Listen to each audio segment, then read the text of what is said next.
কিছু কিছু মেয়ে আছে তোমার হচ্ছে ক্যানিংয়ে, আর কিছু কিছু মেয়ে আছে বারুইপুরে। এরা হচ্ছে অ্যাকচুয়ালি কেন তো মানে কি বলবো, মানে নিজের বাপের সাথে শুয়ে নিজের বাপের সাথে মানে পাবলিক কোনো দিনই এটা বিশ্বাস করবে না আমি জানি, কিন্তু নিজে যখন মানে নিজের চোখে যখন দেখতে পাবে যে এটা সত্যি কি মিথ্যে, তখন পাবলিক তবে বিশ্বাস করবে। আর পাবলিক আমার কথাই নয়, এরকম তো অনেক কিছু দেখেছে যে 8 বছরের বাচ্চা তোমার হচ্ছে ধর্ষণ হয়েছে। তাহলে আমি একটা কথা বলবো, তো যখন ধর্ষণ যখন হয়েছে এই কেসটা নিয়ে যখন আমি যখন একটা জিনিস চিন্তা করি, তখন কারোর অভিযোগ ছিল না। ধর্ষণ হবার আগে বাচ্চাটাকে বাঁচাতে পারিনি, আর ধর্ষণ হবার পর তখন বাচ্চাটাকে নিয়ে তুল কালাম বাঁধিয়ে দিল। তাহলে কি হলো? এটাকে বলা হয় কুস্তি লড়াইয়ের জন্য একটা মানুষের জীবন নেওয়া। তোমরা বলো গাইস, আমি যদি ভুল বলে থাকি আমার মুখে জুতো মেরে যাবে, আর আমার আইডিতে কমেন্টে এসে গালাগালি করে যাবে। আমি অন ক্যামেরায় তোমাদের বলে রাখছি। তো এরকম কেস অনেক রকম তোমরা জানতে পারবে, ঠিক আছে? এই বারুইপুরের মধ্যে আর ক্যানিংয়ের মধ্যে বিচ্ছিরি, একেবারে বিচ্ছিরি। যেসব মেয়েগুনি ঘুরে বেড়ায় না, তাদেরকে কি বলবো আমি, মানে যত দেখি আমার নিজেরও একটা অবধি রাগ হয়। গায়ে কাপড় থাকে না, বুকে ওড়না থাকে না, হ্যাঁ, মানে সমস্ত এসব জিনিসগুলি আমি দেখি তো ল্যাফড়াগুনি। এবার আমি এইগুলি মানে বলে না, উচিত কথা বললে পুরো মানুষের তুঁতিতে লেগে যায় ভাই, এটা কিন্তু আসল কথা, ঠিক আছে? তা আমি এইটুকুনি বলবো ভাই, তোমরা যেখানেই থাকবে সতর্কভাবে থাকবে, ঠিক আছে? বিশেষ করে ক্যানিং এলাকা আর বারুইপুর এলাকাতে তোমরা কোনো মেয়ে দেখাশোনা করো না। আর যাদের কলকাতা থেকে যাদের বাড়ি আছে তাদের একদমই এই ভুলটা কখনোই করবে না, ঠিক আছে? তা তোমাদের কাকিমা কাকামা তোমাদের হাত জোর করে রিকোয়েস্ট থাকলো আমার তরফ থেকে, কেন আমি এরকম কেস নিয়ে অনেক কিছু ভুগেছি, তাই তোমাদেরকে সতর্ক করলাম। এবার যদি তোমাদের যদি মনে হয় যে আমি ছেলেটা ভুল বলেছি বা কিছু, তাহলে তোমাদের এই ভিডিওটা দেখার দরকার নেই, সোজা স্কিপ করে দাও, ঠিক আছে? আরও গালাগালি যদি 2-4টে শোনাতে পারো তো শুনিয়ে দিয়ে চলে যা। কেন আমি দেখো, আমরা ঠকেছি একটা মানুষের জন্যে। শোনো, একটা মানুষের জন্য যেরকম এক বস্তা আলুতে একটা যদি আলু যদি পচা থাকে, তাহলে সেই বস্তার আলুকে পচিয়ে দিতে পারে। তাহলে এরকম সেম এখানে শুধু তো একটা বলে নেই তো, এখানে অনেক কটাই আছে এরকম কেস।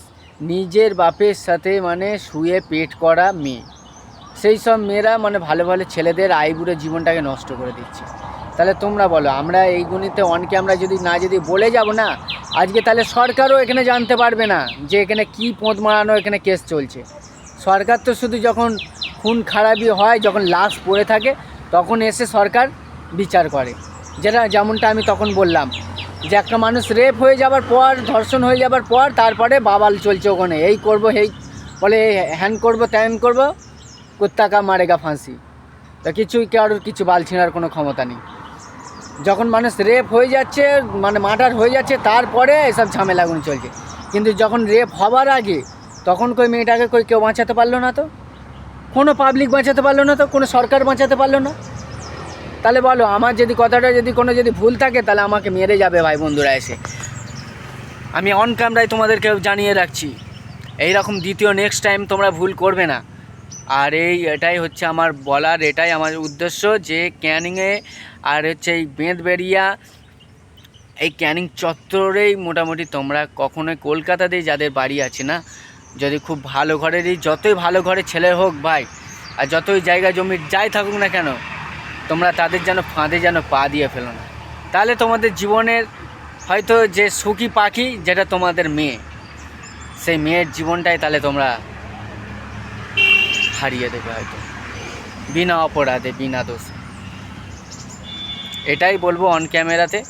তো আমি একটাই কথা বলবো যে এরকম অনেক কেস রয়েছে, আমরা সেসব কেসগুলি তো লড়ি, ঠিক আছে? কেসগুলি দেখে দেখে আজকে আর ভালো লাগছে না। কেন আজকে যখন আমি অন ক্যামেরায় যখন বলছি, যে শুনছে হয়তো আমার কথাটা, তার হয়তো রাগ হচ্ছে ভীষণ, কিন্তু ভাই রাগ হলেও কিচ্ছু করার নেই রে ভাই, কিচ্ছু করার নেই। এরকম বহুত কেস চলছে, বহুত কেস। কত এরকম সামলাবে মানুষ বলো দিন? এইরকম শুনশান জায়গাতে এরকম ফাঁকা, দেখো পিছনের দিকে, দেখো পিছনের দিকে এরকম শুনশান জায়গা, এরকম শুনশান পুরো ফাঁকা এলাকা, ঠিক আছে, এরকম জায়গাতে খুন হবে না, মার্ডার হবে না, তো এসব কে গ্যারান্টি নেবে তুমি বলো? এগুলো কোনো সরকার এসে গ্যারান্টি নেবে, না কোনো পাবলিক এসে দায়িত্ব নেবে এর? তো আমি এই জন্যে মানুষকে সতর্ক করছি ভাই। আর তোমরা এই ক্যানিংয়ের মধ্যে যেখানে এই ঘোরো না কেন, কলকাতা থেকে যদি এসে থাকো, তো তাদের জন্য আমার তাদের উদ্দেশ্যে আমি একটাই কথা বলবো ভাই, কলকাতা থেকে যদি তোমরা আসো, তো ওইখানে বিকেল 5টা বাজার আগে তোমরা যে যার মতন ঘরে যাবার জন্যে প্রস্তুত হয়ে যাবে। কেন 6টার পর থেকে এইসব জায়গাগুলিতে দেখছো তো এরকম ফাঁকা ফাঁকা টাউন এলাকা, তো এরকম টাউন এলাকাতে তোমরা মানে খুব একটা নিরাপদ নয়। এইসব জায়গাতে যে কোনো মুহূর্তে মানে খুন হতে পারো, যে কোনো মুহূর্তে। আর সেই জন্যে আমি তোমাদেরকে অন ক্যামেরায় বলছি, মোর ভাই, তোমরা গরিবের ছেলে, যে বড়লোকের ছেলে, যাই ছেলে হোক ভাই, তোমরা তো যে কোনো না মায়েরই তো সন্তান। তাই জন্যে ভাই তোমাদেরকে এই দায়িত্বটা আমি দিলাম ভাই, আমার উপযুক্ত কথাটা শুনে। আর যদি আমার ভিডিওটা ভালো লাগে ভাই, তোমরা অবশ্যই শেয়ার করে দিও, ঠিক আছে? আরও মানে 5 জনকে দেখার সুযোগ করে দিও। আর যারা মানে কলকাতা থেকে যারা কলকাতার ছেলে ক্যানিংয়ে ভাবছো বিয়ে করবে, এই ভুলটা কখনোই করো না, ঠিক আছে? ক্যানিং অঞ্চলটাই হচ্ছে একটা বাজে এলাকা। ব্যাস, আজকে এই পর্যন্ত আমার বক্তব্য তোমাদের কাছে শেষ করলাম। আর মনে রেখো যে এরকম আর কখনো ভুলটা করবে না, ঠিক আছে? একটু যাচাই টাচাই করে দেখে শুনে 5 জনের, তারপরে তোমরা দেখে শুনে তবে এই ক্যানিং এলাকায় দিয়ে দেবে।